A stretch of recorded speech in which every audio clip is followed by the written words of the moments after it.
வணக்கம், welcome to Chitra Murali's kitchen. இன்றைக்கி என்ன ரெசிபி பார்க்க போகிறோன்னா வெஜிடபிள், அதாவது ஈஸியாக வீட்டில் இருக்கிறத வச்சுட்டு ஈஸியாக வெஜிடபிள் பிரியாணி அப்படின்னு சொல்லலாம், இல்லைனா மிக்ஸ்டு வெஜிடபிள் ரைஸ் எப்படி வேணாலும் சொல்லலாம். அப்புறம் ஒரு பன்னீர் கிரேவி பார்க்க போகிறோம். ஃபஸ்ட்டு வெஜிடபிள் பிரியாணி எப்படி பண்ணுறதுன்னு பார்த்துருவோம்.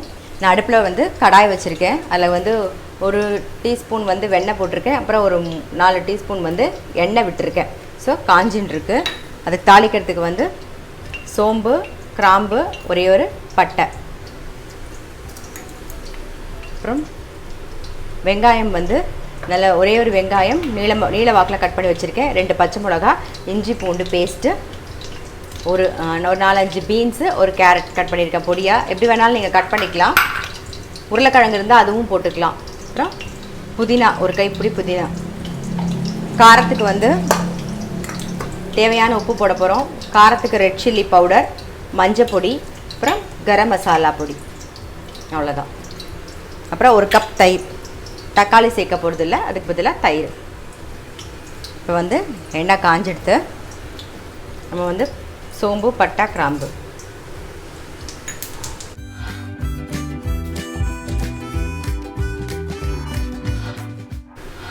ஒரு வெங்காயம், பச்சை மிளகா, இஞ்சி பூண்டு பேஸ்ட்.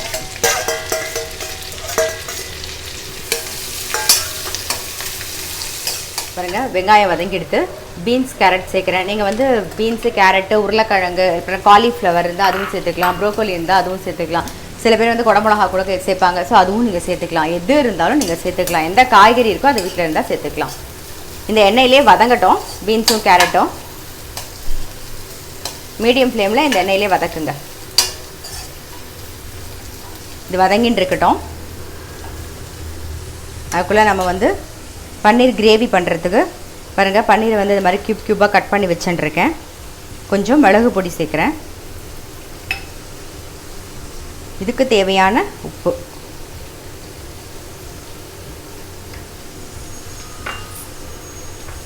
அப்புறம் மைதா மாவு. கார்ன்ஃப்ளவர் ரெண்டும் மிக்ஸ் பண்ணியும் போடலாம், இல்லை கார்ன்ஃப்ளவர் மட்டும் கூட போட்டுக்கலாம். இப்போ மைதா மாவு ஒரு 2 டேபிள் ஸ்பூன் சேர்க்குறேன்.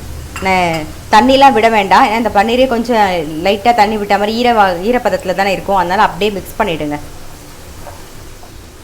பாருங்கள், எண்ணெய் நல்லா காஞ்செடுத்து நம்ம பொரிச்சிக்கலாம் பன்னீரை.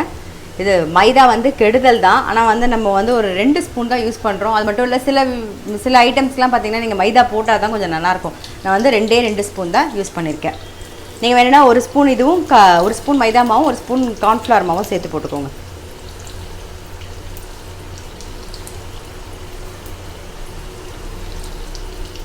கண்ணா, அந்த ப்ரெட்டை கூட பொரிச்சு கொடுத்துட்றா. க்யூபா. ஆக்சுவலாக நிறைய பேர் கேட்டிருந்தீங்க என் பையனோட பேர் என்னன்னு சொல்லிட்டு. அவன் பேர் நிக்கில் வெங்கட்ராமன். நான் அவனை கண்ணான்னு கூப்பிட்றதுனால யாருக்கும் பேர் தெரில, நிறைய பேருக்கு பேர் தெரிலன்னு சொல்லி கேட்டிருந்ததுனால நான் இன்றைக்கி சொல்கிறேன். அவன் பேர் நிக்கில் வெங்கட்ராமன்.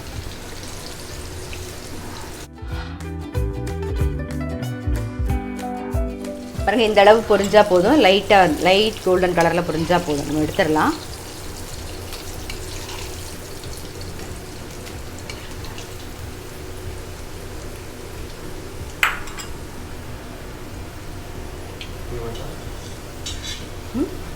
ஒன்று 2 போதும்னு நினைக்கிறேன்டா. எல்லாமே போட்டுறேன், பொரிச்சிடுறேன். அது கட் பண்ணிட்டியா? ஓகே, போதும்.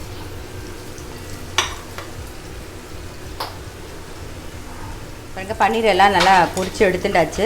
இந்த பக்கம் பார்த்திங்கன்னா பிரியாணிக்கு காய்கறிலாம் நல்லா வதங்கிடுது. இப்போ மஞ்சள் பொடி, ரெட் சில்லி பவுடர். நம்ம ஏற்கனவே பச்சை மிளகா போட்டிருக்கோம். ஸோ நான் ஒரு ஸ்பூன் போட்டிருக்கேன். கொஞ்சம் உப்பு, தேவையான உப்பு. சாதம் வடித்து வச்சுருக்கோம், அதில் ஏற்கனவே உப்பு போட்டிருக்கு. அதனால் இந்த காய்க்கு தகுந்த உப்பு போட்டால் போதும்.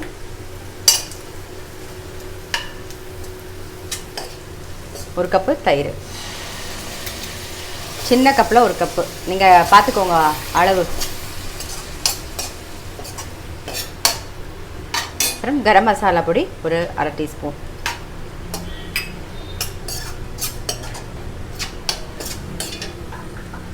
அப்புறம் புதினா ஒரு கைப்பிடி புதினா,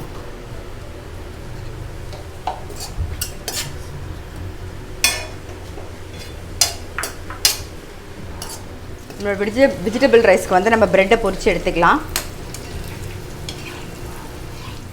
இப்போ அடுத்தது பன்னீர் கிரேவி பண்ண போகிறோம். அதுக்கு வந்து கொஞ்சமாக நல்லெண்ணெய் சேர்த்துக்கலாம். பாருங்க, 1 கப்பு பாஸ்மதி அரிசிக்கு 2 கப்பு தண்ணி விட்டு நல்லா உப்பு போட்டு சாதம் வந்து வடித்து வச்சுருக்கேன். இப்போ எல்லாமே நல்லா வதங்கி எடுத்து பீன்ஸு கேரட்டெல்லாம் நம்ம வந்து மிக்ஸ் பண்ணிடலாம்.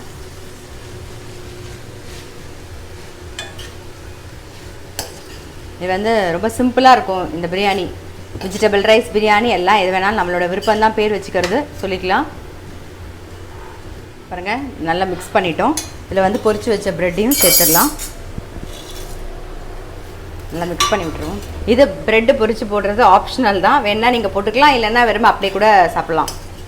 இது வந்து நிக்கில் வீட்டில் இருக்கிறதுனால அவனுக்கு ப்ரெட்டில் பொரிச்சு கொடுத்து இந்த மாதிரி பொரிச்சு போட்டால் அவனுக்கு ரொம்ப பிடிக்கும். ஸோ அவ்வளோதான், ரெடியாக எடுத்து இதை ஆஃப் பண்ணிடலாம். இந்த பக்கம் மூடி வச்சுருவோம். இப்போ அடுத்தது வந்து பன்னீர் கிரேவிக்கு பாருங்கள், எண்ணெய் நல்லாவே காஞ்சி எடுத்து நான் அதுக்கு கட் பண்ணி வச்சுருக்கேன். இஞ்சி பூண்டு பேஸ்ட்டு கொஞ்சம், அப்புறம் வெங்காயம் இந்த மாதிரி ஸ்கொயராக கட் பண்ணிக்கோங்க. அப்புறம் பச்சை மிளகா, ஒரே ஒரு பச்சை மிளகா கட் பண்ணியிருக்கேன். கொடை மிளகா இப்போ நான் சேர்த்துட்றேன். வெங்காயமும் இஞ்சி பூண்டு பேஸ்ட்டும் சேர்த்து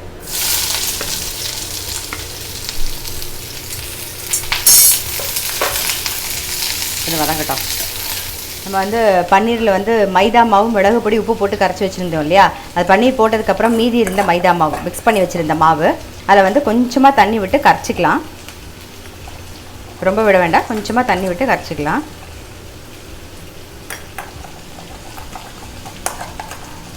பாருங்க, வெங்காயம் வதங்கி எடுத்து பச்சை மிளகா, கொடை மிளகா ரெண்டுத்தையும் சேர்த்துடலாம். நல்லா மிக்ஸ் பண்ணிவிடுவோம். பாருங்கள், கொடை மிளகா வந்து க்ரன்ச்சியாக தான் இருக்கணும். ஸோ கொஞ்சம் வதங்கியிருக்கு. நம்ம வந்து சில்லி சாஸ் சேர்த்துக்கலாம்.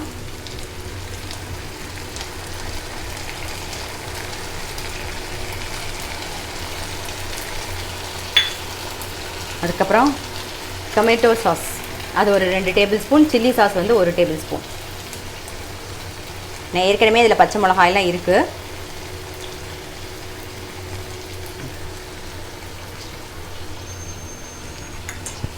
மிக்ஸ் பண்ணிவிடுவோம். தேவையான உப்பு சேர்த்துக்கலாம். ஸோ மிக்ஸ் பண்ணிவிடுவோம். இதில் வேணும்னா சோயா சாஸ் இருந்ததுன்னா நீங்கள் அது கூட ஆட் பண்ணிக்கலாம். பாருங்க, நல்லா மிக்ஸ் ஆகிடுது. இப்போ வந்து நம்ம கரைச்சி வச்சுருக்க மைதா மாவு விட்டுடலாம்.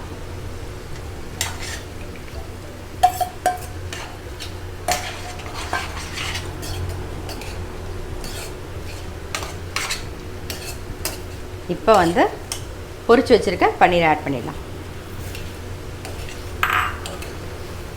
அப்படியே நல்லா மிக்ஸ் பண்ணி விட்டுருங்க.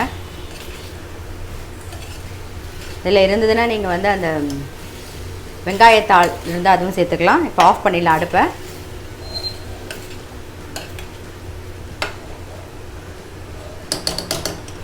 பார்த்திங்கன்னா பன்னீர் கிரேவியும் ரெடி ஆகிடுது.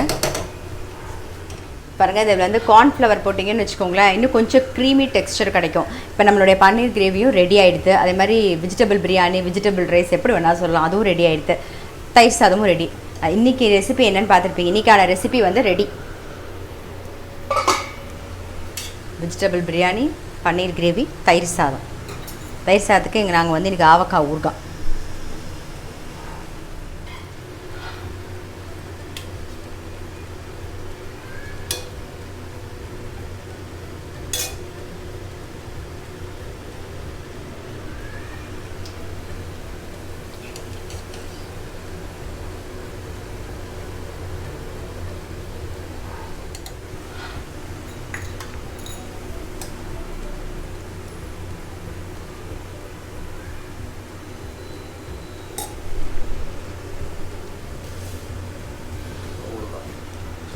அப்புறம் இதுக்கு தொட்டுக்கு வந்து ஊறுகாய். பாருங்கள், அவக்காய் ஊறுகாய். ஸோ நம்மளுடைய இன்றைக்கி ரெசிபி வந்து ரெடி. வெஜிடபிள் பிரியாணி, பன்னீர் கிரேவி, தயிர் சாதம், அவக்காய் ஊறுகாய். ரொம்ப சிம்பிளாக ஈஸியாக இருக்கும். இது டிஃபன் பாக்ஸ்க்கும் நீங்கள் கொடுக்கலாம் இந்த வெஜிடபிள் ரைஸை. ஸோ கண்டிப்பாக வெஜிடபிள் பிரியாணி, வெஜிடபிள் ரைஸ் எது வேணாலும் சொல்லலாம். கண்டிப்பாக உங்கள் வீட்டில் நீங்கள் ட்ரை பண்ணி பாருங்கள். நான் அடுத்த ரெசிபியில் உங்களை சந்திக்கிறேன்.